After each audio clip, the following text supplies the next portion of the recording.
From the 915 to H-Town, from the Panhandle Plains to the Valley, and everywhere in between. This is the 50/50 Podcast, powered by College Promoters USA. Join me, Hector Cano, as we cover the Texas high school club and college soccer landscape, along with an inside look at the college soccer recruiting scene. The 50/50 Podcast is a platform about the people and for the people who are dedicated to the beautiful game. Here we go. It is episode 13 of Inside Texas High School Soccer. I am your host, Coach Hector Cano, joined by I call him my lovely co-host here, Mr. Papa Socceritis. Rafa, how are you, buddy? Pretty good. How are you? Hey, man. It's I wanted you to know that I did email the UIL last night after yesterday's show, asking them if they could have Dripping Springs and Seven Lakes wrap up the last game early enough before your bedtime, so you could go to sleep at your usual time. Because I know last night we had our our after dark edition, right? Super late. What did we end? I think was it like 10 to midnight? Close to midnight. It was the midnight edition. Yeah, it was great. It was great stuff. So again, want to remind you we are powered by our proud partners, College Promoters USA. They are America's premier college prep program and high school student athlete marketing service since 1997. Located locally here in the San Antonio area, you can find them in the Ventura Plaza Shopping Center, but you can also find them on social media on Twitter at SATX Recruiting, as well as on Instagram at College Promoters USA, as well as on their website at collegepromotersusa.com. All right, so hey, we've got a loaded show today. We've got a lot to cover. We're going to look back at today, the day that was. We're going to look back at certain key elements of the year in review, just certain thoughts when we look back on 2023. We're going to also but before that, we're also going to do, we're also going to do a region breakdown, look back at the state tournament, how it kind of unfolded across the board, across the state at every region, right? So pretty interesting stuff, interesting stats. And it's always a good way to kind of assess where the regions stand when you look back on it. So, but before we do any of that, I want to go ahead and make sure I got this here. Before we do any of that, we're going to go ahead and we're going to bring in, we have a special guest joining us. He is he's a visitor, visiting once again. He has his frequent flyer miles for the 50/50 Podcast. Fellow alum, Coach Alexi Upton of the Sulphur Springs Wildcats. Coach, how are you? Yes, sir. I'm good. I'm doing great. Watched a little bit of y'all's midnight podcast last night, so it was crazy. Yeah. Hey, man, we're battle tested. 6 hours of bracketology 2 years ago, 5 hours. 6 hours 20 minutes of bracketology 2 years ago, 5 hours 50 minutes this year, and then we had like a 9-hour broadcast a couple of weeks ago for 3 regional games. So yeah, we're battle tested. So awesome. But hey, we're not here to talk about us. We're here to talk about you. I know you had the opportunity. I know you were there, I think, every day through yesterday, if I understand it correctly. Every day. I was there every day. You were okay. Awesome. So tell us, you were there at Birkelbach, there in Georgetown, and kind of want to just give us, no particular order, just your thoughts, your big takeaways across the board. We know you're a 4A guy, right, with Sulphur Springs and your boys there, but just across the board, maybe tell us what you noticed, 4A, 5A, 6A, boys side, girls side. What were the big takeaways for you up close? Yeah, I mean, I think, obviously what everybody notices is that the game just gets so much more technical as you progress through 4A to 5A to 6A. I think that's what, everybody really notices. My assistant coach was like, man, these guys would just sit here and play 80-20 possession on us. I mean, and it's the truth. I mean, when you see a team like a Seven Lakes or, a Lone Star, you just like, whew, these guys are really great. But it was really good. I thought everybody was really well contested for the most part. Salina blows out people all the time. It is what it is. But but I thought for the most part, everybody was really well contested, and that's something that you want to see when you go to a tournament like that. You want to see good games and interesting. And I think all the final games were really great. The Dripping Springs game in Allen last night was absolutely insane. It was such a good game. Yeah. It was back and forth. Dripping Springs had so much heart. Not a lot of technical ability. They weren't keeping the ball well, but just the heart and the energy and the commitment and every challenge, every tackle, every play was top notch. It was incredible. So it was really good. It was a really good tournament. Yeah, yeah. Awesome. Brandon Rich is in here. Hey, Brandon, thank you for joining us. Seven Lakes boys soccer champions. Congrats. It's the first time the KDISD on the boys side takes home a state title. So, and my guy, Jimmy Kruger, very happy for him, very proud of him as well. Him and his boys, well done. Well done. So you look back on it like day by day, anything when you look at it, when you dissect it, day one, maybe on the, the 4A side, Salina this year, all kinds of just they put up a historic season, right? So the third ever program to win to play a perfect season, right, end to end. Excuse me. But when you take us through the days, was there any particular trends that you were picking up on day by day that it's like, okay, this isn't just maybe a boys side or girls side of the house thing. This isn't just maybe a 4A or 5A thing or 5A or 6A thing, but these are trends that I'm picking up. We know where you're going with this one, and I think the trend that everybody wants to say, and it's the hard reality is that the Dallas-Fort Worth Metroplex is really, really good. And I mean, credit to Seven Lakes. Breaking news. I mean, Breaking news. yeah, I know. Breaking news. Yeah, but I think that's the trend, and unfortunately, other than I thought Hidalgo was incredibly great. I thought Hidalgo was incredibly great. I thought Seven Lakes was incredibly great. But the trend is you see 8 to 10 Metroplex teams there, and they all look really good. They all look really talented. And that's just, it is what it is. I mean, the year-round exposure that those kids get and playing 24/7 and then playing high-level competition. I mean, every kid gets year-round exposure, whether they're in San Antonio or Houston or El Paso, but you're playing the best of the best every week, all the time, not even just in your high school season, but in your club season as well. Right. And so that's why, in my opinion, that's why those guys are so incredible at what they do. So, but yeah, the day one was great. The 4A was great. I think Salina and Bernie was the final. I mean, it kind of was because then they go and just abuse, Stephenville a little bit, which is unfortunate because I thought Stephenville played really well in their first game. Right. And then the boys 4A was a really good semifinal between Palestine and Lumberton. I was not, I thought Palestine would be a little cooler, a little calmer waters in that game, and that got really kind of out of control for them. But they kind of found a way to win. And then I just thought it was a really good game between San Elizario and Hidalgo. It was like a chess match.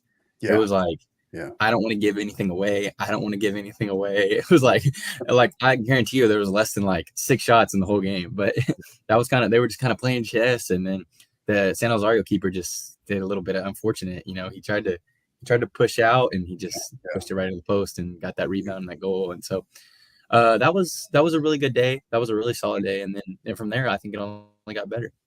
Yeah. So in your opinion, right, going to put you on the hot seat here a little bit, but in your opinion, yes, love it. Boys side and girls side, right?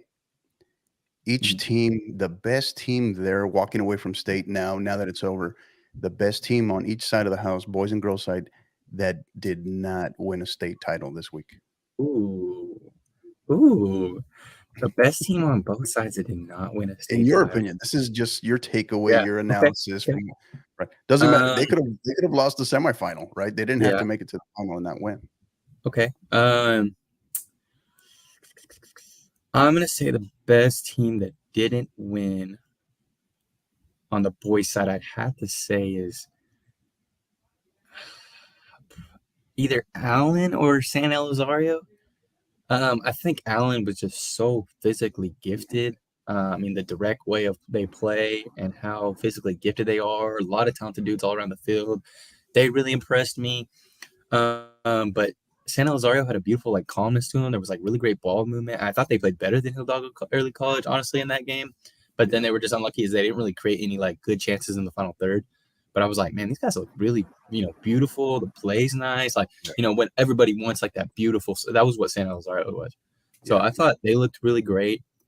I think the best girls team that didn't win was Frisco, 100%. I think they were a little unlucky in that final game to lose to Grapevine because they looked better and they had the better chances pretty much the entire game. Yeah. And then the Grapevine girl, the 15 or whatever, the one that made the PK, and she's just tearing people up on the sidelines all game long. She balled out. But I mean, as a team and as a group, I thought Frisco looked incredibly good. And I was like, they got kind of unlucky to not be a state champion. So I thought you were gonna go with Bernie there for a second there on the girls' side, just because of how they actually Yeah, I thought contested Bernie was really the good, lineup. but the crazy thing is we drove all the way there on Thursday or on Yeah. Wednesday, so we got there at like halftime of that game.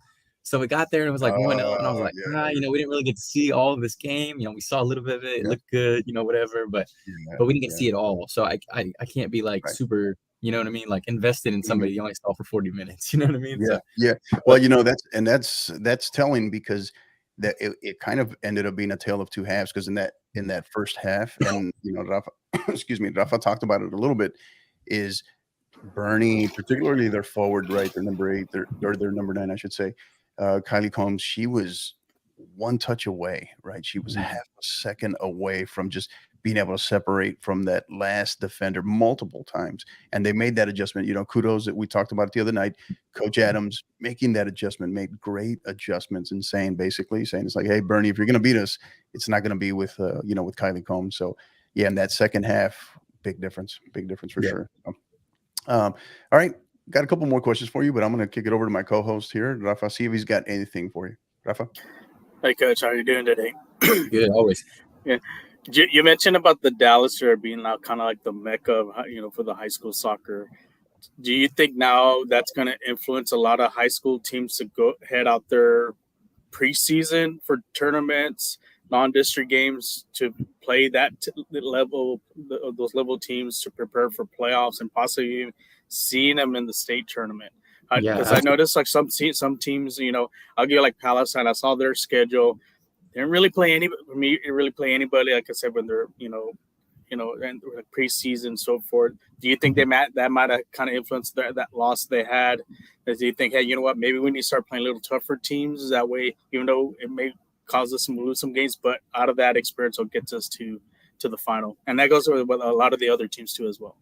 Yeah, I mean, I don't disagree with your comment there. I think a lot of people look at that. I'll take example of the Frisco tournament. That's a really big tournament that happens the first week of every year. The El Paso guys come over in drones to that tournament. I mean, 7, 8, 9 El Paso schools come over to that game. They love going there, and they love the exposure that they're going to get. They love playing Frisco schools. They love playing, some Planos or something like that, and they love getting that first week experience. And I think, like you said, I mean, I think if it hasn't, it should. I think if it hasn't, it should. If you're a Houston school, if you're an Austin school, you got to be like, I need to go. Dripping Springs comes up to that Frisco tournament every year as well too. I need to go to them. I need to go up there. I need to see what people look like up there, and I need to compare ourselves. Even if it is early in the year when you don't really have yourself figured out and you don't really know what you're gonna do with yourself, it's still like I still need to take that look, and just kind of see what these guys have. And maybe we're close. Maybe we're 80% of the way there. Maybe we're only 70. But we're see what we need to look like when it's all said and done. Because what Frisco, Lone Star, and what Wakeland and all those guys look like in January, they pretty much look like that in April too. It doesn't really change much, you know what I mean? Good point. Good Now point. there's a bunch of guys like myself and everybody else that it takes from January to April to really develop your team fully. But Frisco looks great in January and they look great in April. so I mean, but yeah, I hope it does. We hosted a tournament of 4A, best of 4A, and I invited everybody. Lumberton's interested in coming into it. Allison's going to come into it. Hidalgo Early College is talking about going to it. And I really want those people to come up here. I want them to play Dallas area teams. I want them to be really interested in coming to play these teams and see what is up here. And hopefully they get really good experience out of it. So, that was always my goal, was to just have a cool tournament where a lot of people from all over the world kind of come and just have a good experience with each other. So, yeah. So, Rafa, you got anything else for him, buddy? And the last thing is how do the rest of the state close that gap against the Dallas schools? What needs to be done to close that gap? Because I'm seeing a lot of gaps in certain regions against like here in San Antonio, where there's a little gap between Austin's kind of ahead of San Antonio, but Dallas is ahead of the other regions too as well. So what can be done for that? I think a lot of people offer a lot of different things. I mean, I look at like El Paso and I'm like, man, these guys are beautifully technical. Like, I don't think a lot of Dallas schools don't look that beautifully technical.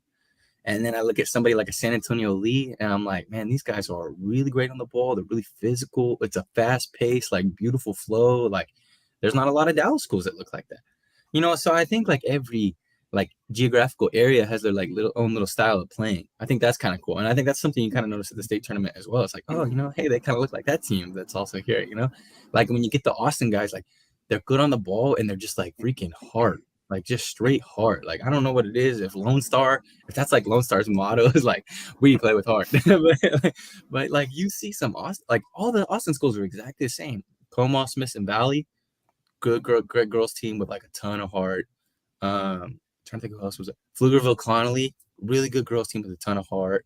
Boys team with a ton of heart. Round Rock Westwood. We all know how that was with Marcus. That was a really intense game. And then Dripping Springs with Allen. It was just like hard on their sleeves. So like I said, I think to bridge that gap, like you said, maybe it's you come to Dallas and you see what people have, and then you kind of get a taste.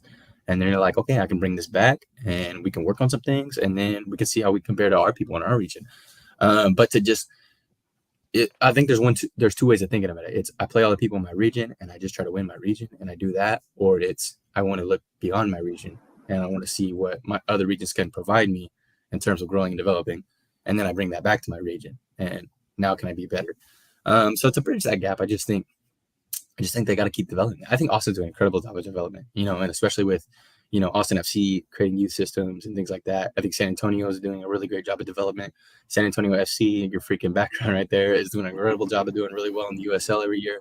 And I think kids see that and that's like, man, that's cool. Like I want to do that one day when I get older, is awesome, is really awesome. So I think everybody's developing in their own way. Hidalgo Early College and that kind of, RVG area has a great influence of Mexico. Players come over from Mexico. And really influence that region, So I think, like you said, every region has a lot to offer. I don't really feel like there's just a gap because there's so much greatness in Dallas. I think that's where the gap's at. I don't think it's because we're better or worse than anybody else. It's just so much. Like that team's good, that team's good, that team's good, that team's good. You know what I mean? Like it's not like Austin's here and Dallas is here. No, it's just like there's freaking a million, you know what I mean? And then Austin's like, hey, there's 5, or San Antonio like, hey, there's 4, you know what I mean? And so that I think that's the big difference. It's just the quantity of greatness, not that there isn't greatness, because there's greatness everywhere. Seven Lakes won 6A, and they were incredible. They were very physical, very great on the ball, very talented, and they're from Houston, which is usually a geographical region that struggles. We could look back at the past 8 state tournaments and Houston's probably won like 2 or 3 in all the 4A, 5A, 6A. So, I think there's greatness everywhere, but it's just in Dallas, there's just such a magnitude of greatness. So awesome. Great stuff. Yeah. Great insight there. Great insight. Thanks for sharing that, Coach. He is Alexi Upton, the head men's soccer coach of the Sulphur Springs Wildcats. Coach, 2 things for you really quick. One, yes, sir. Tell us, we're going to want you to see a quick plug. Just tell us what's going on with your tournament for the next season. And then I have one big question where I'm going to put you on the spot after that. So tell us about your tournament. 4th through the 6th January. It's also the time of that Frisco tournament, and just good tournaments in this area. Just come up here. It's 4A only. It was 16 last year. Salina won it, which was a really great team that went all the way to our regional final or regional semi. And just a lot of great teams trying to invite some San Lazarios, some Lumbertons, some Palestines, people like that, and just make it even better. So really great tournament. And then question 2. Great stuff. January, that's what, January 4th through 6th? January 4th through 6th, yeah. Thursday. Still looking for teams, you said, right? Yeah. Yes, sir. Looking for schools? Awesome. Yeah. Great deal. And then final question we got for you. This is going along the lines of, because it's our show, right? It's the season finale. Tell us your opinion. Maybe one biggest takeaway beyond just your squad, maybe your district, your region, or across the state. Biggest takeaway of something that maybe defined the 2023 UIL Texas high school soccer season. Ooh, dang. No softballs today, man. No softballs. I know, no softballs today. I think there's a lot of different ways you could go about this. Compelling storylines that happened, whether it was like Hidalgo Early College and the whole kind of thing about that. I don't know if you really know about all that, but wildness. We're finding out. Bernie gets beat by those guys, and they just were great forever. the Dallas setup was just crazy. People beating people left and right. It was just like who was hot on the day. I think the really thing that takes away from this Texas high school soccer season is the need for change and the need for some things to be fixed. I think is really important. You know, some people talked about, you know, how does the regional tournament look? How does regional tournaments look, and how do state tournaments look? How is a mercy rule? You know, is there going to be a mercy rule sometime Yeah, soon? that was a big one. That was a big one. And you know, and I, you know, not blasting anybody, but in our region, there's teams at the top, and they're winning games 10-0, 18-0, 22-0, and I'm like, dude, after 8 or 9, it's over, my dog. Like, Yeah. stop. Take the foot off the gas and stop. Like, that's like, you know, we're killing kids that want to come out here and play soccer and find joy in that. We're killing that. Like, and that's what's beautiful about Texas high school soccer. You know, you see kids crying on in the state tournament. It's because they love it. Like, that's what's beautiful about it. And I don't want kids to be discouraged from playing soccer. It's like, I'm not playing that team. They beat people 24-0, you know? Right. You know? So, I mean, there's a lot of reform. I think that some small reform things that need to happen. And I think that's what the biggest take from Texas high school soccer is. If we can try to get these couple bits of reform, I think we'll just make it even better. It's already great. You know, like you guys do such a great job of covering, and then like, you know, like Lethal and Forster outlets, like show off Texas soccer and how incredible it is. And then other states are like, man, that's sweet. Like, we didn't do that. I went to a national coaching license in Kansas a month ago, and I was talking about how I have my kids from August to August, basically. Like, I have them all year long. I can do whatever I want with them all year long. And this coach in Iowa or something was like, well, we only have them 3 months out of the year. You know, and he was just like mind blown that we have our kids for a whole year. I was like, that's like, it's school. Like, of course we have them all year long. Like, you know, so we have so many great things going on here. And I just think if we just make some little reforms, we can make it even better. So, yeah. And you know, one of the best things, because the more I talk with, and as you know, I have a lot of these conversations with coaches, particularly offline, and what I tell them is, hey, take this back to your athletic director.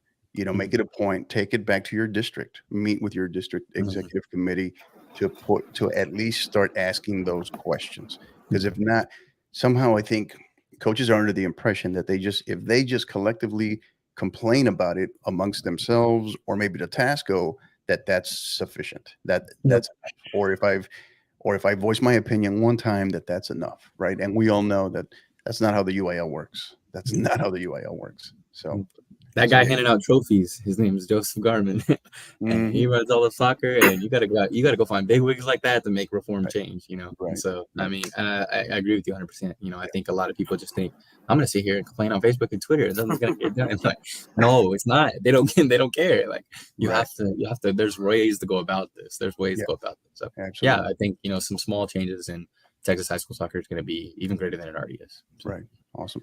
Alexi, Coach, this has been great. Appreciate you, Coach Upton. Thank you so much. We wish you the absolute best. Congratulations on a great 2023 season, district champions as well. We look forward to a big run for you in the state playoffs in 2024. So thank you, sir. Congrats to you and your boys again. Thank you for joining us, and we look forward to having you on here again soon. Okay. Yes, sir. Take care. Have a good night. Yes, sir. Have a good night. Awesome. Great stuff, man. What do you think? He's great, isn't he? Yeah. He made some good points as far as, like, you know, as far as changes, you know. Yeah, you can post them on Twitter, or you can post on Facebook, whatever. It's more about going to the UIL, especially now that they have a new athletic director. I think that was mentioned today, that or these couple of days, that they have a new AD. You know, there are some reforms that they need to do, especially. And, you know, like especially the playoffs, and that's one of the points I'm going to discuss is, you know, as far as some of the change, maybe some changes that need to be done, because I've already seen what the playoffs is going to look like next year, and I'm kind of like, it might affect some teams on it, you know. I think, but I'll keep that point on from this next segment. But but he made also points to, like, about, you know, having a mercy rule, or you know, just other little things here and there. But, you know, I think the coaches can get together. They have a good collective voice, and they can go to the UIL as a unit and have those, you know, and, you know, speak on behalf of those changes. and hopefully do get those changes to it. Just anything to make the sport better and flow a lot, flow things better for also for the programs. It's going to be great benefit for the players at the end. Yeah. Awesome. Yeah. So Harry's in here. Harry Austin, buddy. Hey, buddy, how are you?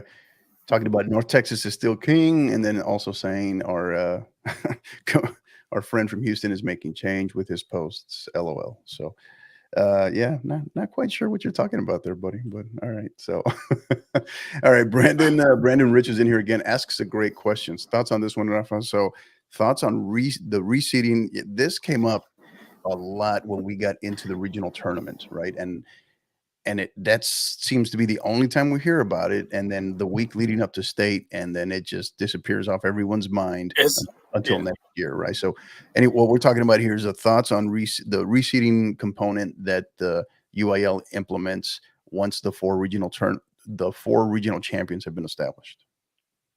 I think maybe they need to take a page from Champions League. Just put their names in little balls, bring them all around, and pick them. Just do it that way. I know there's been talk about maybe even reseeding in the whole playoffs. I don't think that's even possible.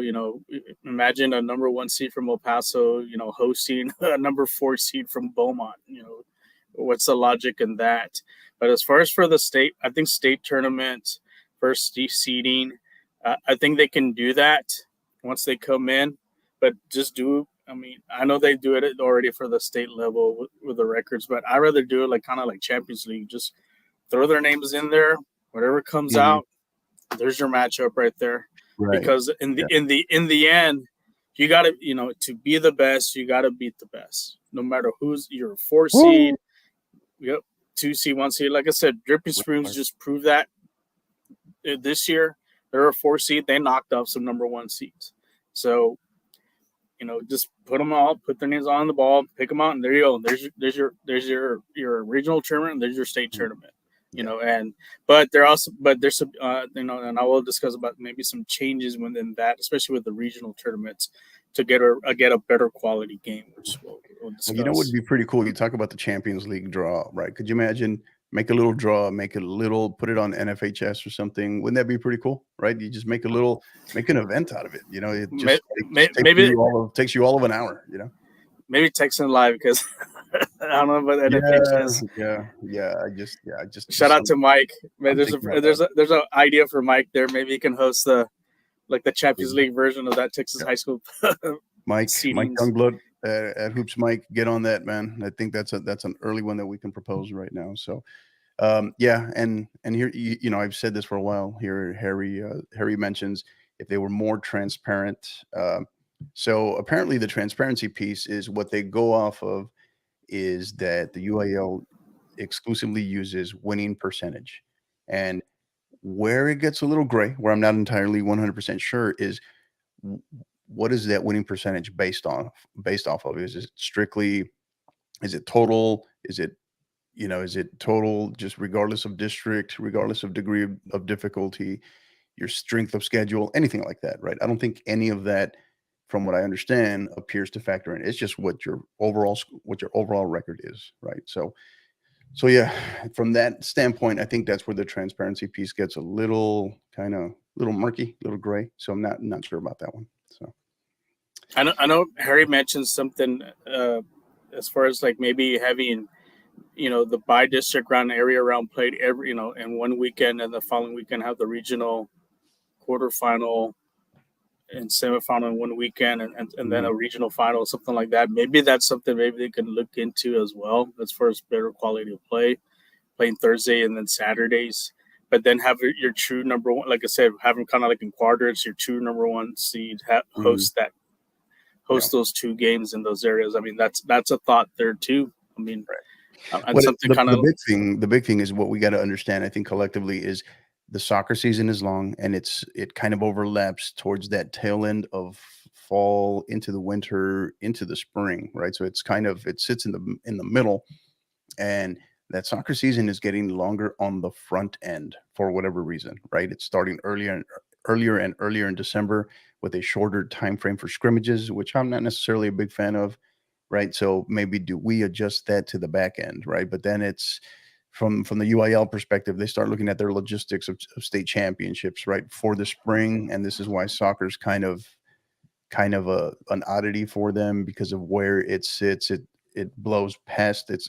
Of course, it starts later than basketball, but it's well past basketball, and then into the starts affecting going into the spring sports as well. So it's a from that perspective, it's important that we're aware of that from the UIL perspective because once we can understand it from their perspective, I think we can come up with better proposals for reforms, as you mentioned. So Mhm. yeah, so all right. I guess we should talk some soccer. What do you think? Yep. Maybe? Yeah, just a little bit. So today we had 4 matches, all state titles, crowned 4 state champions today. We started with the 5A, and it was the girls and then the boys, and then in later in the afternoon and evening, we had the 6As. 6As joined the party. So we're gonna start off with the 5A final, the girls 5A final, game one on the day. Game ended. Grapevine 1, Frisco 0. Thoughts on this one, Coach? That one was a very kind of, I don't know. It looked like both teams really exhausted a lot of their effort on the semifinal game, Mm, and they were kind of running through the motions on this game. And like if you look at Grapevine, you saw how they turned it up in that second half against Vincent Valley, and really kind of like really went after a win. They just kind of lost to that edge a little bit. Frisco. It was kind of fun with them because they weren't expected to win against Georgetown, and they found a way to win. They got snuck mhm, one in. It wasn't an impressive win, but like I said, it was enough to get them to the final, and that they did have some good chances to yeah, to score against Grapevine, but it just, I think the play wasn't as at the level as the games before. It was just kind of like, I don't want to say too much like running through the motions. It was just like it was just kind of a little spotty here and there in spurts. No one was able to kind of put. It was basically it was an even game, and no one couldn't really you know take control of the game, play their style, and then and get after it. And mhm, but it took a, like I said, it came down to a penalty kick. Just an unlucky play of the ball just hit the hand of the player, and Grapevine was able to cash in. And the disappointment last year that Grapevine had losing to Wakeland, and right. knowing that they had it won and then to lose it, I think it's a little redemption for them. And happy. And like I said, I'm sure they're finally got that monkey off their back and got that state title there at the Grapevine. Right. Yeah. And obviously don't want to take anything away from Frisco whatsoever. Credit to Frisco, but Grapevine did also, we talked about it. Grapevine did look a little, I don't know, slow, sluggish, not Mm-hmm. entirely themselves coming out of the blocks. And we were wondering, it's like, hey, was some of that attributed to their match, their tough match they had with Smith and Valley, right? Went to double overtime and they had to battle to pull that one out. But I don't know, we kind of had this feeling when we assessed it, and after we looked at both state semifinals, there was a good amount of talk that was kind of saying it's like, hey, whoever potentially comes out of this Smith and Valley Grapevine match might have the inside, right, the inside, just kind of the inside leg, I guess, if you will. On potentially being the favorite for the state final, and that's true to form. That's how it played out. So, congratulations to Grapevine. They are your 2023 5A Girls State Champions. They win their first ever state title, and MVP was Teresa McCullough, the Baylor commit, with a one lone goal in the match. Again, that final score of 1-0. Grapevine 1, Frisco 0 in regulation. Congratulations to the Frisco Raccoons as well, the state 5A girls state runner up. So, all right, excuse me. We move on to the boys, Coach. Game 2 on the day. Frisco Lone Star, El Paso Bel Air. This one, I don't know why. I was actually surprised by how many people were putting such a big premium. They thought Bel Air was maybe a big favorite, right? And I don't know. For me, we knew this was going to be we thought it was going to be a high scoring affair. We thought it was going to be a back and forth match, but this one, the end result in this one might be the biggest surprise of the day, right? So Frisco Lone Star 4, El Paso Bel Air 1, the final in regulation. Thoughts on this one, Coach? I think this came down to like what we discussed during the day. It came down to coaching and also preparation. Um, I think what Lone Star kind of realized watching maybe that game versus Sharyland, because remember Sharyland was ahead of Bel Air, but Sharyland roared through with 4 straight goals. And I think that was in the back of the mind of Lone Star. Say, hey, we need to figure out a game plan to, especially the players that are coming back that missed that game. We got to prepare for this. If we can get a lead and find a way to hold on to it, we can pull it off. And then it showed in the game because Lone Star's back 4 was very disciplined. I know they weathered the storm early on because there was an opportunity that Bel Air had a chance. Had the ball, I think, was just shot wide. Had that gone in, it might be a different result because playing from behind really it is a task, especially at this level of play. So they dodged the bullet there. They were able to stay organized, and then from that moment on, they just kind of took over, kind of picked their spots. And that first goal was a beautiful setup, just the touch of the ball, and able to beat the keeper. And you can tell Bel Air was kind of like shell shocked on that, and they just never recovered from that. They just, they tried, were frustrated. Then we're getting, some of the players are getting cards. Even the coach kind of got a card too. Maybe he was used that to try to motivate them. They just couldn't. And like you mentioned about the midfield, they just couldn't get anything going through there. And I think that's kind of the bread and butter as far as their offense. That got shut down. And like I said, kudos to the coaching staff at Lone Star. They had a great game plan. They executed it. And they got them the state title. They finally got that little monkey off their back of Wakeland winning every year. The trophy's going back to Frisco again, but now it's going a little Different northwest, school. different school northwest of Wakeland. So it's on a tour congrats to them. It's on a tour of that ISD, I guess, right? They pass it on to the next one. Maybe Reedy gets it next year. Who knows? Yeah. No, I agree. I think in that first half, Bel Air had 4 shots on goal. They had 4 shots on goal, and I think Grapevine. Sorry, Lone Star had 1, and all great, solid saves by the goalkeeper. That was the difference. They were all direct shots on goal, saves by the goalkeeper. That was the difference at halftime. And they just never quite got their groove. And I think the back line for Lone Star played exceptionally well. But I think the unsung hero in this match was the Lone Star midfield right there. And they're holding mids in front of that back line because they would not let Bel Air, in their typical fashion, they would not let them combine. We talked about this, right? Excuse me. We talked about that. And and for whatever reason, in terms of the tactics, Bel Air just routinely insisted on trying to go up the middle. But yet late in that second half, they started to kind of piece things together. The most success they had was when they went wide, particularly that right flank. That's where they were able to finally build up. That's where they got their 1 goal before, of course, Lone Star gets that 4th penalty awarded and just puts the nail in the coffin. But I agree. In terms of just Lone Star just looked a little bit more, just, I don't know, for lack of better words, prepared, right? So the MVP, Bartek Zabic, ends with 2 goals, 2 of the 4 goals, and Frisco Lone Star wins their first ever state title. So congratulations to the Rangers. All right. So great stuff. That does it for our 5A segment. That's brought to you by our good friends, our partners at Gipper. Gipper's Away Schools, athletic departments, ADs, and coaches create world-class marketing content. Join over 2,500 coaches and ADs and use Gipper to create high-quality visual branded graphics for your program. The best part, anyone can do it in seconds on any device without needing any design experience whatsoever. Even if you're a power user, if you know what you're doing, you have more experience, even better. This opens up the platform that much more in certain things that you can do with them. So, and they're going to reward you, excuse me, just for being a listener or supporter of the 50/50 podcast. You can receive 10% off any first-time Gipper purchase.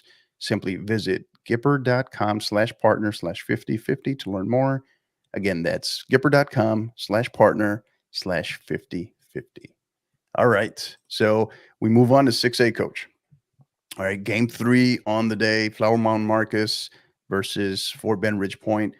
And this one was a little bit of, Marcus had emerged as, dominant running through the region. They beat a South Lake Carroll that we all know wasn't at 100%, but South Lake Carroll, to their credit, offered no excuses. They played, and Marcus was the better team on the day. So they were there. They take care of business in the semifinal. And then here they are. They find themselves at a Ridge Point team that was overcoming just being upset 2 years ago, and then upset in the semifinal last year, and now here they are in the final. This one, final score: Flower Mound Marcus 2, Ridge Point 0. Thoughts on this one, Coach? Yeah, this game was going to be like a very tight. I think it's going to be a really tight game, possibly going to overtime. What I was one of the I guess the key factors of this game was how was Marcus going to be able to handle Ridge Point's speed, because the speed of pretty much overwhelmed Wiley East in that semifinal game towards the end. And Marcus did a great job, neutralizing that, and they were able to, kind of, take kind of control, pretty much control of the possession, kind of limit Ridge Points as far as their attack, and if you can see like with the kind of the shots that go, they had a little bit more than them, and just kudos to the Marcus team. They did a great job. Even the midfield too kind of kept control. And what can you say about the MVP for the Bella Campos? She that goal she made from the wing, taking that 1v1 kind of Maradona style, little trying to get through there, and it was a run, and make great run from her, and she was able to bury that, and then she was able to bury that penalty kick, and that was all she wrote. And Marcus now, they're the 6A girls state champions. Congrats to them. Yeah. Big shout out to the Colorado School of Mines commit, Bella Campos, also a big supporter of the 50/50 podcast. So anytime we can give an endorsement of a big supporter of the podcast, one of our athletes, absolutely. So congratulations to her. Congratulations to her teammates. She had 2 goals on the day, both goals. And the Marauders, they win their 2nd state title in program history and their first ever at the 6A level. So congratulations to them. Well done. And Ridge Point, your 6A girls runner-up, congratulations to them as well. Have a feeling like Ridge Point, you can kind of see that they're just gaining momentum step by step every year. So yes, I think we're going to be seeing them again next year. They're not going anywhere. They're building something good there in that area, and they're going to be. Don't be surprised if they're kind of like the Friendswood. You know how Friendswood, they had those runs going to the 5A, 4A, 5A finals. I think Ridge Point is building a great program, and I'm sure they're going to be going toe to toe, and maybe like a girl like the Seven Lakes there too, and some of the other teams in that region, that Houston area. Right. But just keep an eye on them. I think they have something good going on, and don't be surprised if they're back at it next year. Yeah, no doubt. And then our final match, our nightcap, which ended, what was it? Maybe about an hour ago? About an hour ago. A little over an hour ago. Hour and 15 minutes ago. We had Katy Seven Lakes. All right, Katy Seven Lakes won the maybe dominant, most consistent 6A team in the state over the course of the entire, over the course of the entire year on the boys' side, versus Dripping Springs, what had kind of become the great story of the tournament, right? Just they were on the verge there of making all kinds of history. I mean, they still make history in the process, just making it to the state tournament, right? After, just in terms of how their season started. But yeah, it turned out to be an interesting match in those last 20 minutes, right? Right, those last 20 minutes. But final score: Katy Seven Lakes 2, Dripping Springs Tigers 1. Thoughts on this one, Coach? Well, I guess Houston finally gets on the map, wins the 6A title. It's been a while. Like I said, Seven Lakes, if you can look at the last few years, Seven Lakes has kind of been knocking on the door ever since, the last few years. And, last year, they fell short against Plano. And I thought they were the better team than Plano. I thought they could have gone in the final meet with Lake Travis. In the years before, they've kind of fallen short, in like the regional semifinals or for the final.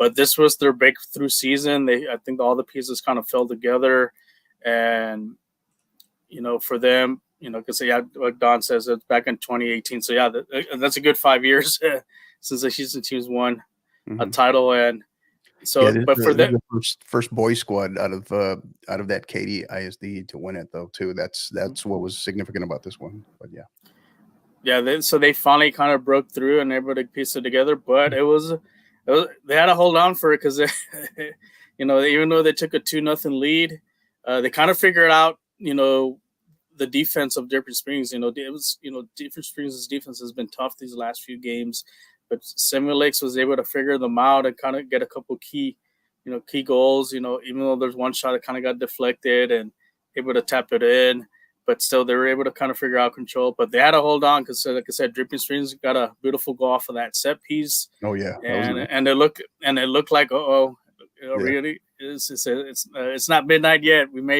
This may go to overtime, or we may see another PK. Hey, we don't want the season to end just yet. So, right. But kudos to Seminole. Like I said, they held on, they kept the composure, and even towards the end, those last 10 minutes, have really kind of dominated the ball. They were winning a lot of the 50-50 balls, and they were able to kind of run out the clock. And like I said, they end up winning the state championship, and congratulations to them. But also congratulations to Dripping Springs, for being for their run. They had to beat some quality teams, but to make 2 finals, that's the thing. That's a feat itself. To make back-to-back years, to make 2 finals, and also into 2 different classifications. I think that might be the only team, I think, in the history of the 40 years that they're the only ones that ever done that. To make it to a final from one classification to another in back-to-back years. But what you can say about, I know a lot of the tension is the girls team. If you remember, the girls team had a lot of tension a few years ago. I know the boys had it last year, but like I said, that both programs, like I said, they're cooking up something good there at Dripping Springs when it comes to soccer. So they're gonna be in good hands again next year, and I think they'll be back. And I think teams are not going to take them lightly, and even as of whatever seed they are in their district, they have the capabilities to make another deep run again in 2024. Yeah, no doubt. And it was just such a phenomenal story too, right? How it played out, and in terms of just so many other schools being able to relate to them, and just like, oh, there is hope, there is a possibility, right? So yeah, they should be, the Tigers, Dripping Spring Tigers, should be absolutely proud of what they've accomplished this year, their first year in 6A. So, and kudos to the girls program too, who won their district title as well, right, as we mentioned. So phenomenal community as well. So great booster club. So we're big fans of theirs. So again, that congratulations, Dripping Springs. They are your 6A boys state runner-ups, and the Katy Seven Lake Spartans, they are your 6A boys 2023 state champions. Congratulations to my guy, Coach Jimmy Kruger, and his staff and his boys. They've been putting a lot of work into this, and I think they really laid the groundwork for this last year and last year's state tournament, right? And and it just really, what they learned, the run they went on to the state tournament last year, what they learned in the state tournament, you could just tell it just helped to develop that chip on their shoulder, and it propelled them, it springboarded them into this year. So, and this is a team that won what I think they lost their very first game, lost their very first game of the year. Yeah. And that was a little shocker there too, because they were favored in that game as well. Yeah, they lost their very first game of the year and never lost again, right? So they had one other draw. I can't remember who they drew, but Katie Jordan. Was it Jordan? Was it? Yeah. Phenomenal run. So for sure. So so congratulations, Katy Seven Lakes. Are the MVP Hunter Merritt as well, who had both goals. Rafa, you were checking me on that. Did have both, right? And so, both goals. Both goals. Yeah, and the other piece too is they make some history as they win, I should say, their first ever state title, and bring home the first boys state title to the Katy ISD as well. That great ISD. Brandon's in here as well. Yep, talking about Hunter Merritt, and he's St. Edward's commit. Awesome. So staying in that area. yeah, staying in that area. Yeah. So Austin area has been good to him already. So great job. So awesome. So great stuff, man. Great stuff. We look back on that after the day that was, and and these last 4 days. Um, as it relates to specifically state, maybe one big takeaway. What do you think? We just expect the unexpected. I think that's with every tournament, state tournament, you have you have that one team that it's heavily favored, and Yeah. they get it done. And but also you have some teams there that you look at that and you're like, what are they doing here? Like, how did they get here? Quote unquote, like different strings. It's the unpredictability, because anybody can beat any at this level. If you get to this level, like I said, state tournament level, anybody can get beaten, no matter what your record is. And we had quite a Mhm. few teams that were undefeated and Yeah. falling. And Don't go to I guess Birkelbach undefeated. Don't unless you're from Salina. maybe, Unless you're from Salina, yeah, right? Man. maybe go to Q2. Who knows? Maybe that'll be Yeah. more luck there. Yeah. But that's the, like I said, and also it takes, there's some luck to takes to it too. You have to have some luck, but also who's passionate. You see the passion of the game with a lot of the players you see here. Whether the win or lose, the wins, the heartaches.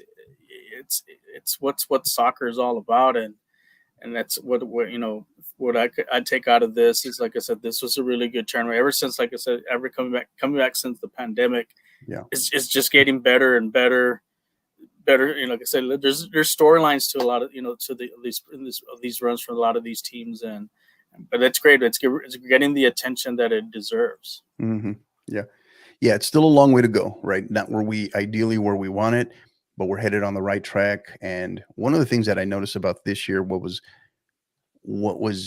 special, what was awesome to see, was that it was the first time since 2019 that there was really no talk of the pandemic whatsoever, right? On any level. Like, yes, we know 2020 was canceled, 2021, it was definitely all kinds of protocol.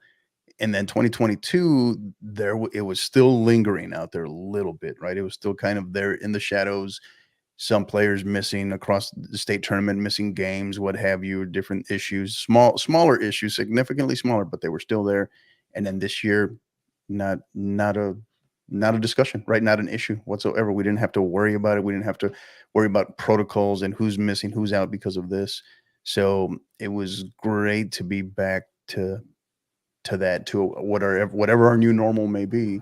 But it was great to be there as well. So Brandon Rich is in here. Thank you, Brandon. Great job, guys. Thank you. Thanks for all you do for high school exposure. Brandon, right back at you. We appreciate everything. Thank you for being on here. We look forward to having you on here in the future as well. Thank you for what you're doing out in the KDISD as well with that I-10 shootout. It's a phenomenal tournament. So thank you for that, Brandon.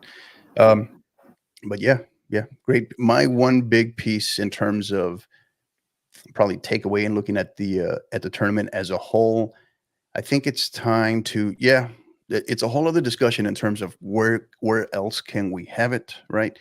But I think the one that's easily attainable, that can be easily tweaked, and it wouldn't change the location whatsoever. You're just literally shuffling a schedule. I think it is way overdue. We mentioned this yesterday, I believe, on a post.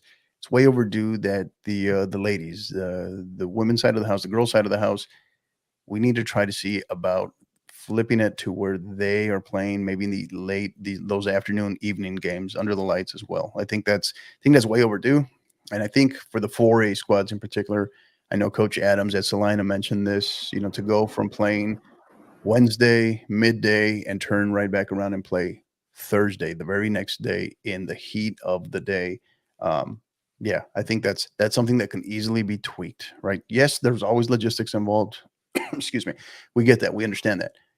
But I think that's a small one. I think that's something that can easily be attained. But coaches, go to your again, just like we were talking about with Coach Upton a few minutes ago, right? Go to your athletic directors, make proposals to your administration, to the district executive committees, up channel this, but it's going to take coaches across their districts, all across their districts, up channeling this for any kind of action for any kind of discussion to first take place that will maybe inevitably or eventually lead to action. So, thoughts on that, Coach? Yeah, that's the only way if things are going to get better. Changes is like I said, a tweet or a post, or it's not going to work, or whining about it or putting a poll. It's going directly straight to your ads, goes directly straight to the UIL. That's the only way.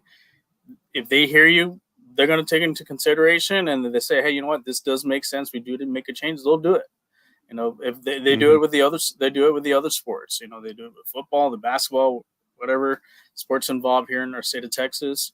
If that's what we as a whole, we need to do that, and it's going to make things, like I said, if you wanted to make it better, that's what you're going to have to do that, and not just kind of stay in the backgrounds and so forth. So that's something. Hopefully, the coaches take that to heart and do it, because, like I said, a lot of them are. I think it's just make things a lot better for the kids. That's what this is about. It's about the kids. Right. Absolutely. Everyman Dan's in here as well. Indeed. Thanks for the coverage. Everyman Dan, thank you. Appreciate you. I know during our bracketology show, I think I promoted you to Fireman Dan by accident. Sorry. Sorry about that. But no, we appreciate you. You've been one of our great supporters and listeners, and you've given us some great info in here too. So appreciate you as well. Everyman Dan. Thank you. All right. That's going to do it for a look at today. So we're going to don't go anywhere.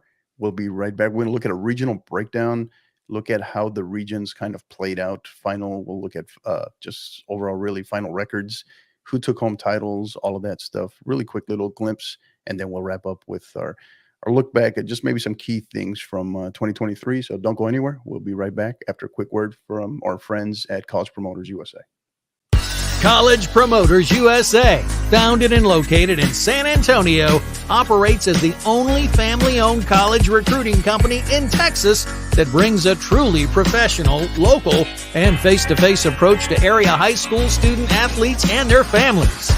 As the lead sponsor and proud supporter of the 50/50 podcast, alongside Coach Hector Cano, College Promoters is proud to be elevating its support for the college soccer recruiting process more than any other service in the country. If your son or daughter is serious about competing in college soccer, call College Promoters USA directly at 210-494-6363 or visit collegepromotersusa.com anytime. College Promoters USA, the best investment a parent can make in their high school student athlete.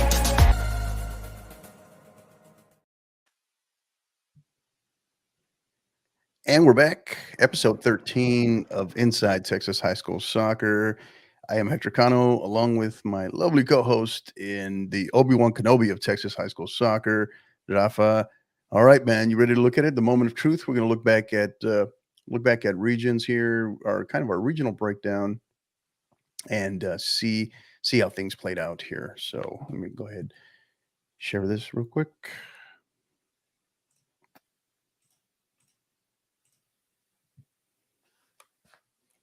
And obviously, this makes for a little bit tougher.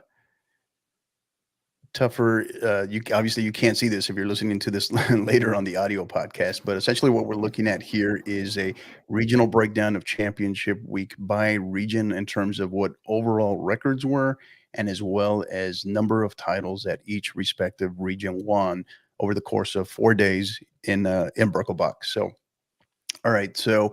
We're going to go region by region. Any initial thoughts? What immediately grabs you, if anything, Coach, when you just look at these on the surface? Well, you can see what area of Texas is taking up all the titles. Coach, Upton mentioned about is the Dallas area. If you look and see, they got. For those playing in Region 1, Region 2 covers most of the Dallas-Fort Worth area. So those teams are pretty much snatching up a lot of these state titles. And if you look at Region 3, which is most predominantly the East Texas or Houston area, they're able to snatch one, but they got the biggest one. They got the 6A one. Like I said, Dallas hasn't been able to win the 6A one since Flower Mound, which was, I think, was 2019. Region 4, like I said, we had a couple titles last year. We only had one with Hidalgo, but they said we still had a great showing this year. But there you can see the kind of, not to say as far as a gap, but you can see the little where a lot of the championships are going. And what part of the region Texas these titles are going to. Right. So an in-depth look here. So obviously, for those who are listening later on the audio podcast, we'll go through this just so you can see what we're looking at here. But essentially, Region 1 overall record 6-4, and this is obviously combined both on the boys and girls side. No individual breakdown here, but Region 1 overall record 6-4 and two titles. Region 2 overall 6-4, 2 titles. Region 3 overall record 3-5, 1 title, and then Region 4 overall record 3-5 and 1 title. So Regions 1 and 2, they basically combine for the same records and take home same amount of titles. And then so you saw that mirror image, right? And then Region 3 and 4, the exact same thing, mirror image in terms of reflection there of overall records as well as 1 title apiece. So anything on here, Coach, that maybe surprises you? Because I think Region 1 and Region 2, that piece doesn't, it's one of, I guess for lack of better words, it's the obvious, but what surprises you maybe in here? I think that surprises me, maybe I would think maybe Region 1 would probably have a couple, it could have had a couple more. Maybe, like I said, Bel Air was one, they could have won one. It could have been 3. Even I'm trying to think. Even in the, you're missing. You look at the 4A parts of Region 1. Like San Ele had a good chance too. They could have been 4 championships for Region 1. I think that I kind of see that, but same thing can be with Region 2 because there were some good teams in Region 2, like Wiley East. Wiley East could have won. They were undefeated going in undefeated. Right. Palestine. There was another one. So that scale could have tipped a little bit. One could have had 4. The other one could have been shut out, or vice versa. Yeah. And like I said, I think the other 2 regions do need find a way to how to kind of overcome that, maybe to kind of balance things out. But like I said, I think with 7 Lakes winning, that's a good thing for the Houston area because it proves that, hey, we can win the big one at the biggest classification. Like I said, Region 4 has been, especially in the 4A boys, they've won the last 3, so they've been the dominant one for the, for that. So, how do you build upon that and, and like I said, end up balancing things out and, or overtaking in the other 2 regions, so it's something that the coach is going to have to really look into, see where they can kind of how to change those things to make it more, not say more competitive, but to get to that, to get up there. Yeah, for sure. I think, that's going to do it in terms of our regional breakdown. Always pretty good to, we'll post later. We'll share that. And then we'll also share our individual breakdowns on the boys and girls side as well. So, and we'll do a kind of compare and analysis to last year so we can see where that breaks down between this year and last year. So quick question in here from our teammate here from Steve Sanchez.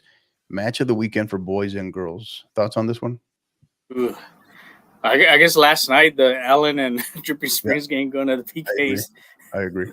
That was probably the match of the weekend for the boys. I think that's an easy one on the boys side. and then the girls side, I think. Well, Salina's 8-1 win. Oof, that was a they made a statement to the state of Texas that we are here. We're not just a 4. Like I said, they made a statement with that game. And I know, and like I said, we'll discuss with some points about that with regards to that. Yeah, it was historic, that's for sure. But now I would say on the girls' side, for me, I think the one I really there was a couple. I think honorable mention on the boys' side, I would probably say the was it Katy 7 Lakes and Saxe match from yesterday. That was very fun to watch. But But on the girls' side, the one I think that I found to be the most entertaining, and it was a great way to kick off 6A yesterday, was Wiley East and what am I drawing a blank? At Ridgepoint, sorry, Wiley East and Ridgepoint. And yeah, I mean, double overtime ends. What was that? 4-3, I think it was. 4-3. 4-3, right? Yeah, 7 goals in that match, and it was just back and forth. 3 different lead changes. So yeah, I think there's not a whole lot more that you can ask in a from 2 teams in a match like that. And it was just a great way for, 6A has to kind of sit idly for a couple of days. They finally joined the party yesterday, and then boom, that was our first 6A match of the tournament. So that was a great way to kick off 6A. So yeah, I think that would answer that one for me. But yeah, I think as we start winding down here, Coach, that's 2023 is in the books. It's been a great season, and have loved doing these with you. And I can't believe we're through our 3rd season of what's now become Inside Texas High School Soccer.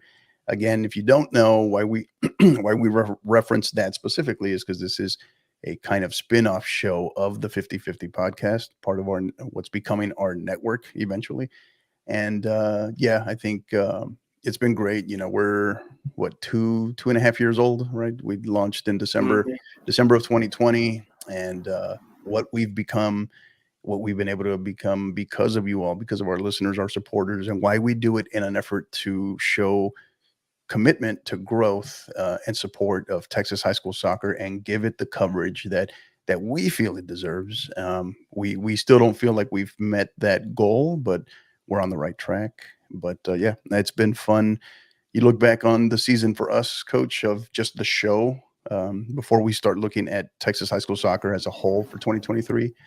What's maybe your big takeaways, your big moments of the show? We're 13. Here we are 13 episodes later, right?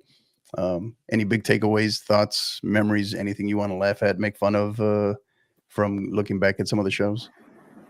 Just, the interviews with the coaches, there were some great stories for some great programs that I like we mentioned, like the Abilene girls. What a story about them. Haven't won anything in like over maybe 30 years, and they had a good deep run in the playoffs. First district title in 31 years. Yeah. So stories like that you hear, and then also some first year.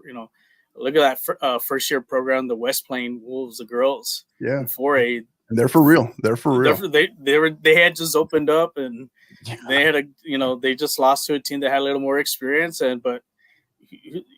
Is that could that be the team that maybe challenges Solano next year? Because they are returning a lot of those girls back. So, or even Stephenville within Region 1 or Salado. So it's so you like hearing stories about that, and also even players too, like our also some hopefully like the player from Cattle Mills that got injured.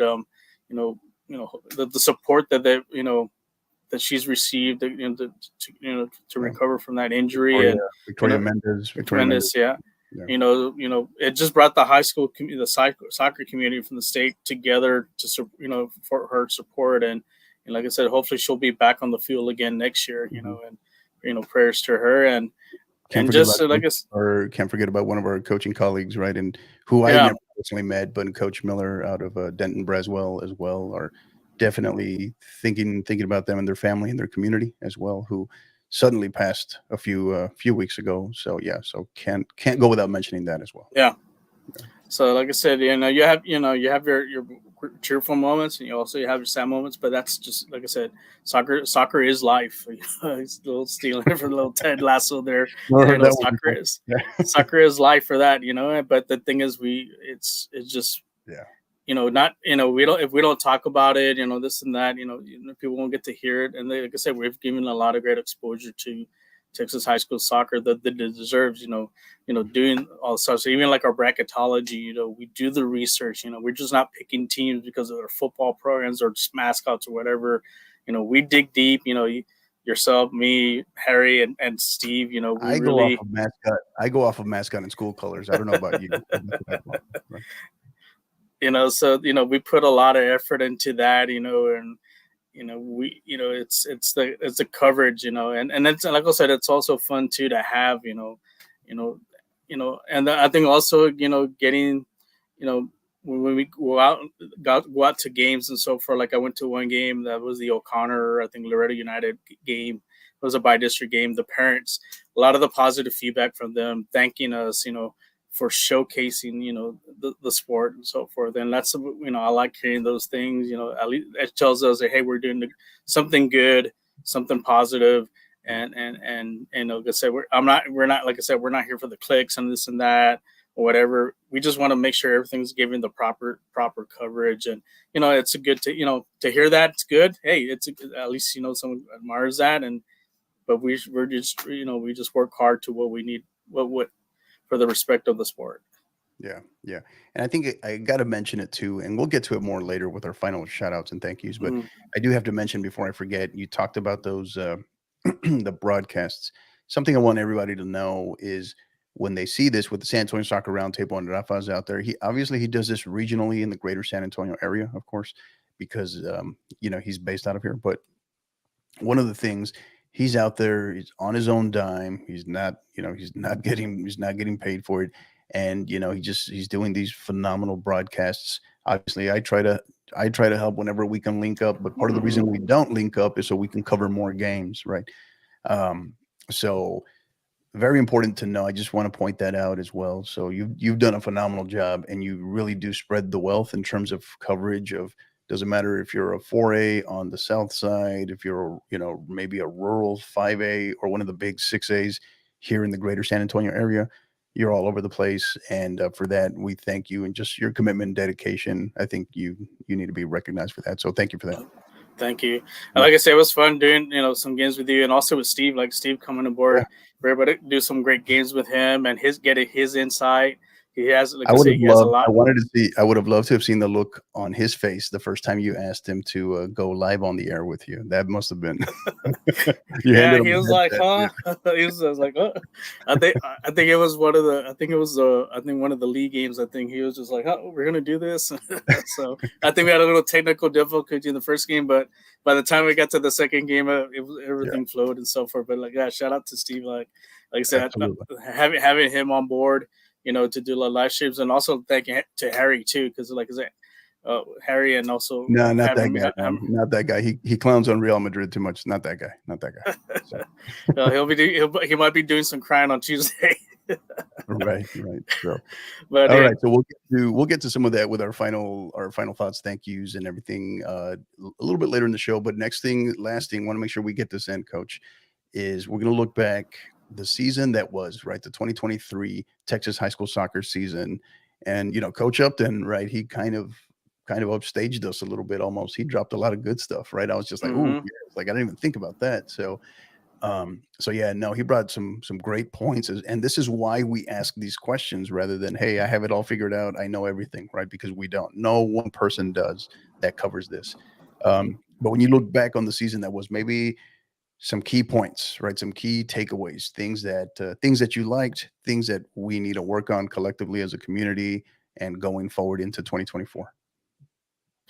I think some points, like I said, looking back at this year, we had too many great players miss playoff games. One due to injuries, and one due to club commitments, and that affected a lot of some of these key games. Right before the state tournament. I'm not going to go into that for specifics as for certain games, but I think that's something that maybe coaches, not only the high school coaches but also the club coaches, kind of hope maybe sit one down one day and kind of fix things. So how can we share the athletes, but also keep them from getting hurt or missing key games, because like I said, we had a lot. Players were playing up to maybe 6 games in like 2-3 days, which is insane. And that takes a toll on, the body of a lot of the players and so forth. Or if someone has a nagging injury and doesn't get healthy as much, and it's something that it definitely needs to be fixed. And hopefully for next year, we can take care of all that. I think another point that you can look back at is, as far as this season, and shout out to them, is the Salina Lady Bobcats. I think what they did this year, they put their, I guess they're in the, I guess, that stamp on Texas that we're a soccer power now. We're pound for pound one of the best programs here in the state of Texas. And look at the run of, I think they've only lost maybe one game the last 2 years, and so they're one of the elite teams now. Like I said, they're up there. Like I said, with the Marcuses, the Salt Lake Carrolls, the Seven Lakes and so forth. As far as like with the girls' side, the Grapevines. Like I said, this program Right. just started not too long ago. They're, like I said, they're already one of the like I said, you can say one of the dominant programs that we've seen the last few years. And then the last point, just better scheduling as far as the playoffs. I like to see them do the same format like they do for basketball or for even baseball. Have a playoff every week, like every weekend. Some of these players, they need some time to heal, as far as and also not missing class time, especially when you have a trip, you have to go and play at 2:00 in the afternoon because you're at this one time zone or the other. I like to see that done, one by district week, one weekend, then area, regional. And if we do have a regional tournament, play Thursday, Friday, a day off, and then play Saturday. And then that way it gives time, we get better quality soccer. And then same thing maybe with the state tournament. I'm still ambitious about it. I know some other people are ambitious about it. Having it at Q2, maybe have the semifinals played at Reeves and Georgetown, and then have the finals, all 6 finals, at Q2.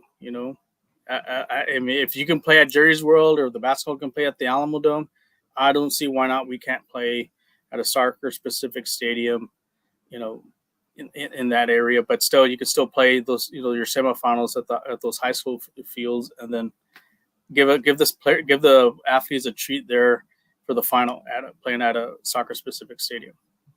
Right. Yeah.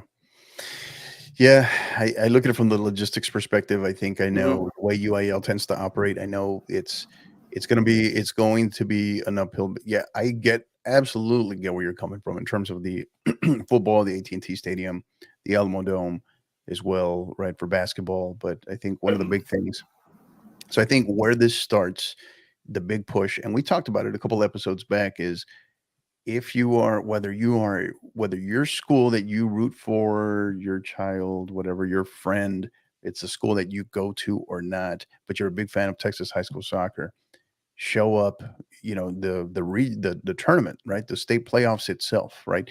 The home games as it progresses, the regional quarterfinal, the regional tournament, and then of course when you can make it out to Georgetown, show up in numbers, because the first thing that's going to get the needle moving on that from UIL's perspective is if they have more people coming where seating capacity starts to become an issue, right? Or just capacity in general, right? If more people are coming, parking's becoming a premium. That's kind of one of those things. That's the first thing that's going to move the needle. The attendance has to be there, right? It has to be there. So from the state level, it has to be there. So that's one. And then, but also from the Q2 perspective, the biggest thing beyond UIL's perspective is they may not really have a say in terms, because I can tell you right now, we had this conversation right earlier today. There's no way there's an MLS squad telling you, hey, let us play 18 games in 4 days on your surface. That's not going to happen. They're not. And by the way, while you are in season, we excuse me, we all know how the grounds crew are for professional professional soccer fields are, right? That's not going to happen. So that doesn't mean we don't have the conversation. That doesn't mean there are other places where we could possibly play it. But all that said as well, I think the actual crew and the people in the city of Georgetown, I think they do a phenomenal job. I think that's important to point out as well. So Um, but yeah, I think that's a big piece, and so many components I think that we need to look at. From I think the mercy rule continues to be one, or coaching education, just all kinds of district rules. The should you get an automatic home game if you are a one seed for the first two rounds, get dependent upon your district as well. There's all kinds of factors. There's all kinds of important topics out there. But the big thing, excuse me, the big thing that I want to press is there's all kinds of things that we can highlight, right? But I think the biggest one to highlight for whatever key issues is you need to be having these conversations at your school level with your administration, with your athletic director. From there, you need to be having these conversations on these bigger topics, these bigger issues at hand within your district, right? And then up channel from there.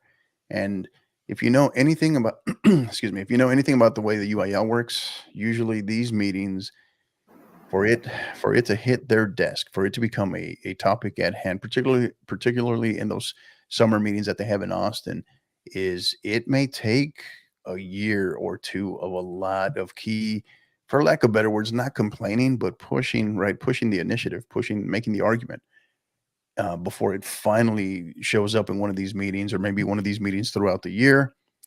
And then from there, then it's gonna, hey, it might be, hey, we need to do, we're gonna do a study on it for a year or two.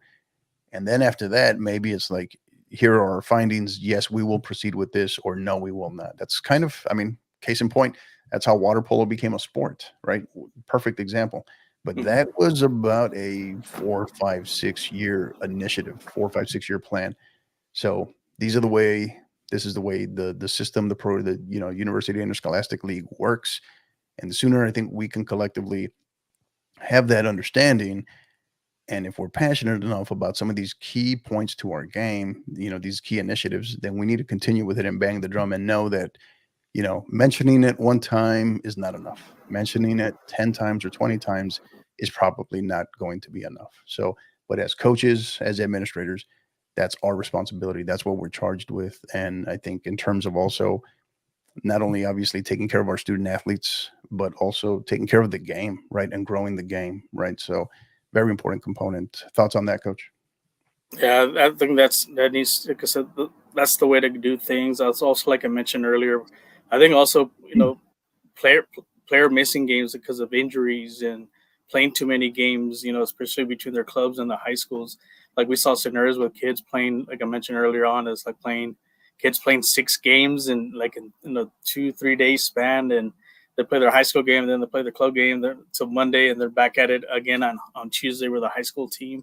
I think that needs to we talked about between we both to kind of, hey, we don't want to kill our athletes, and then we're about, it's okay to share athletes and so forth, but we want to make the players, you know, be there enjoy playing, not, don't make it seem like it's just all work or so forth. And, but if you want change, you have to be that voice that goes on there, talk to, like we mentioned, to the ADs and so forth. And I think we're on the right track. We're not, and like I said, the high schools, it's not perfect, but what is perfect right now, but things are getting, like I said, better and better. And it's just, like I said, just getting the right people, to go to Austin, talk to UIL, and have them hear you out and see, for these changes, to say, hey, we want to make things better for the players, and eventually, I think we can accomplish that. Yeah, yeah. I think that's going to be an ongoing effort, and I think if you're a coach out there that's listening to, and some of these conversations that are taking place on this particular podcast as well, bookmark that in maybe your audio podcast on YouTube, what have you, on Twitter. Put it up there for your athletic director to listen to as we're having this conversation.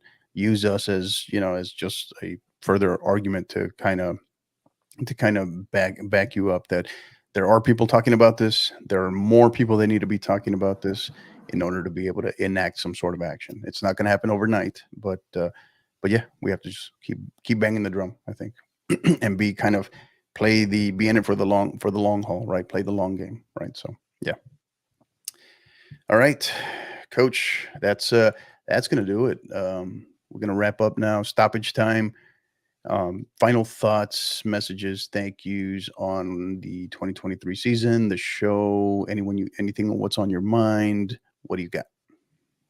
I just want to like thank you and Steve and like I said also Harry, like I said, for being part of being part of this. Giving the coverage and not except without you guys, like I said, I don't think I can get my point across with a lot of things, and this is a great format to platform for give high school soccer its proper uh, you know coverage. Not, like I said, I know we here the show is focused statewide. Our show at the San Antonio Soccer Roundtable, we focus on the San Antonio area teams and so forth. So, thank you to all the listeners. Without you guys, we wouldn't be here. And also, congratulations to all the teams that won the state titles. Job well done, working hard. But also to all the teams that didn't win.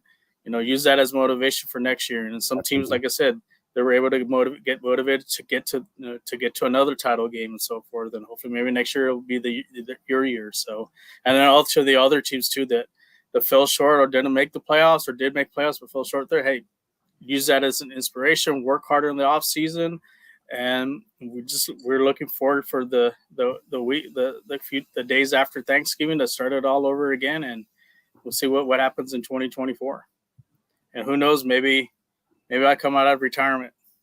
Oh, interesting. There we go. Have to get the air horn in one more time. So nice little teaser there. I like that. Wow. Excuse me. I think I think you hit on a lot of great stuff. First and foremost, congratulations to our champions today, our runner-ups as well, and all of our state participants. So thank you for giving us another great tournament, and as we talked about earlier, maybe our first tournament back to quote unquote air quotes normal, right after first one since what really felt truly back to fully normal since 2019. So thank you to all, and thank you to the parents, to the administrators, to the athletic trainers, all of you that supported these teams to make it happen. Obviously the Tasco representatives that were there, UAL representatives that were there as well, because those make for long days as well. So, and I get it, it's a lot of planning, workers, everything that are there in support to pull off this event as well. It's like it's the festival of football, right, where we get to put our sport on display. And so yeah, it was a great one. Thank you to all of those people. And interesting thing is we had the trend today was 3 of our 4 champions first time state champions. How about that, right?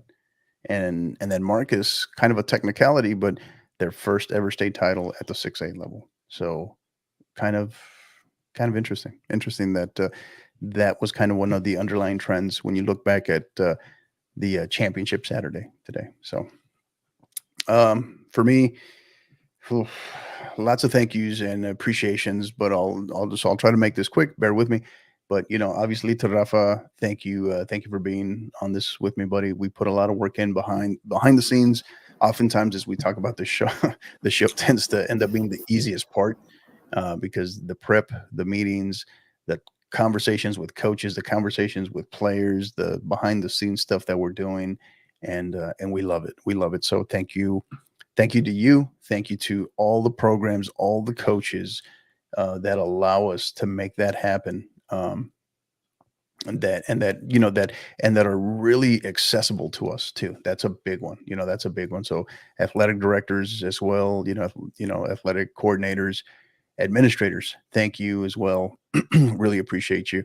To beyond Rafa as well, we talk about Harry. Harry Austin does a lot of great stuff behind the scenes, especially in the lead up to bracketology, puts in a ton of work on that. So thank you, buddy, as well. And of course, he does that in addition to hosting the San Antonio Soccer Roundtable, the SAFC Fancast, and he's also part of, I think, 1 or 2 other podcasts as well. So, yeah, the man's pretty amazing with what he does in the podcast world. Then it's led to a network. You guys have a network now, so that's awesome. That's awesome with the SA Soccer Roundtable. Make sure you check them out. Okay, the San Antonio Soccer Roundtable. my podcast team as well, having a new team member, in Steve as well, Steve in particular, Steve Sanchez, who's just such a valuable member in terms of just stats and data, and being able to, as I affectionately tell him, he can just nerd out on that stuff all day, because it's like it's data. It's data, numbers, and soccer, which tend to be two of his biggest loves. And then if we can add barbecue in the mix, I think we hit just about everything, right? So thank you to him. And then the rest of our podcast team behind the scenes as well. And then including our staff, our team out at College Promoters USA. Excuse me, everything you do in support of us and the podcast, we are eternally grateful for, starting with our president, Greg Smith, the rest of the staff as well in support. The Tasco staff this year for inviting the podcast to the Texas High School Soccer Convention. Very, big shout out there to the entire Tasco staff, the community, and the COO, Chief Operating Officer, and Jimmy Kruger, who won a state title tonight as well. So thank you to all of them. My family as well, my daughters, and who we're a soccer family as well, and as well as my wife, who she puts in a ton of work behind the scenes in support of the podcast, kind of as part of the podcast team, but also just allowing me to cover games, allowing me to do this, allowing me to work with our podcast team to put on a lot of great stuff. And excuse me. And one thing I will say is, be on the lookout, because we do have some major developments that are coming in terms of the podcast, and also just format and different things that we're looking at. So some big changes coming very soon. So be on the lookout for that. We're almost excited to share. We're excited to share it with you when it gets there, but it's almost there, but it's not ready yet. So we can't reveal stuff. So, and then again, across Texas High School Soccer, all of you, from coaches to athletic trainers, assistant coaches, administrators, everybody, especially our athletic trainers, of course, but the spouses of the coaches, who are just as much, part of that Texas High School Soccer community. Thank you so much. The families, the sons, the daughters, and most of all, why we are all here is the student athletes, right? The student athletes. So thank you to all of you. You are what you all are doing for your respective communities, your teams, wearing your crest, wearing your school colors. It's making a difference, and it's growing, or respect is growing for our sport in this state and beyond this state, across the country. So thank you for what you do each and every day. And college coaches that have been on this podcast, on the 50/50 podcast, thank you. And what we are slowly revealing is that more college coaches, more Division I, more Power 5 college coaches than you think, than you've been told, attend high school soccer games. And then from there, of course, just a lot of the great the college coaches that we've had on, that have given us just their time of day and answer our phone calls and emails. So thank you so much to that. And then the last piece as well, thank you to people, friends, colleagues, former coworkers that have reached out asking me about, hey, where are you going? Still working on that. More to come on that soon. Still working on that. But thank you for reaching out and asking about, and not just asking about where am I going, but if they can do anything to help. So that means the world to me. And to, again, in case you hadn't heard, I am leaving my current position as the director of soccer and head women's soccer coach at St. Mary's Hall private school on the TAP side. And I will be returning to the public sector, to the UIL side that I've put out there. But to my team that I am departing from there at St. Mary's Hall, my girls there, thank you so much. I love you guys. It's been such an honor and a privilege to be your coach. So thank you.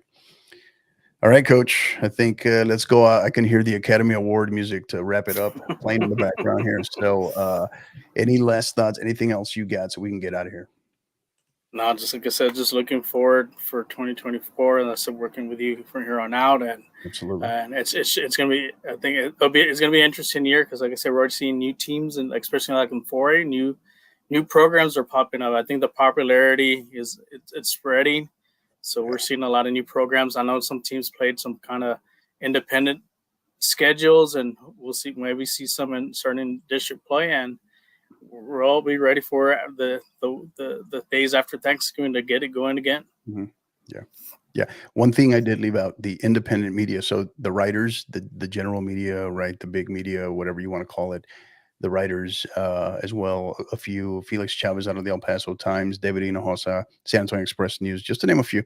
But beyond that, even the independent media and what's helping grow the coverage of our sport, especially at the state level, right? In terms of our, our buddy Lethal Enforcer. Thank you for what you guys are doing. We appreciate it. And proud to be part of at least a small part and help contribute at least a small piece of this growing trend of the independent media. Well, I shouldn't call it a trend. It's here to stay, and it's where kind of the future is headed. So we're just glad and proud and honored to be a part of it. So, all right, that is going to do it. That closes the book on the 2023 season. Thank you to all. Thank you to our listeners. Thank you to our supporters, everybody. You know where you can find us. You can find the audio podcast as well on all major podcast platforms. And that's going to do it for 2023. Thank you. And until the next time, you know what to do. Keep downloading and keep listening. You've been listening to the 50/50 podcast, powered by College Promoters USA. Help us continue to grow by liking, rating, and subscribing on all major podcast platforms. And don't forget to follow us on Twitter at 50_50pod, on Instagram at 50_50 podcast, as well as on YouTube at the 50_50 podcast. Until the next time,